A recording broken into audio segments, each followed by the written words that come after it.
Nelayan di Pelabuhan Lampulo, Banda Aceh beserta sejumlah nelayan di Aceh lainnya tidak melaut selama seminggu ke depan. Hal ini menjadi kebiasaan para nelayan setiap bulan suci Ramadan. Mereka memanfaatkan waktu untuk berkumpul bersama keluarga. Pasca tak melaut selama seminggu puasa, nelayan akan kembali melaut hingga jelang libur Hari Raya Idul Fitri mendatang.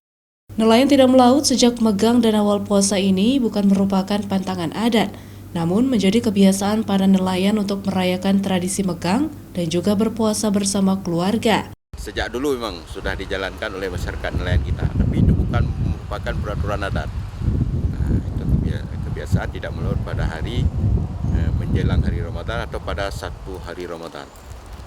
Biasanya nelayan kita hampir seminggu mereka dalam menyambut bulan suci Ramadan itu tidak melaut, pulang kampung atau berkumpul dengan keluarga sambil berbuka puasa bersama, menikmati hari-hari pertama dalam menjalankan ibadah puasa. Seminggu puasa, nelayan biasanya akan kembali melaut. Sementara itu, pantauan di Pelabuhan Perikanan Samudra Lampulo, Banda Aceh, bot-bot nelayan seluruhnya bersandar di pelabuhan. Tidak ada aktivitas dari nelayan dan pedagang ikan di sana.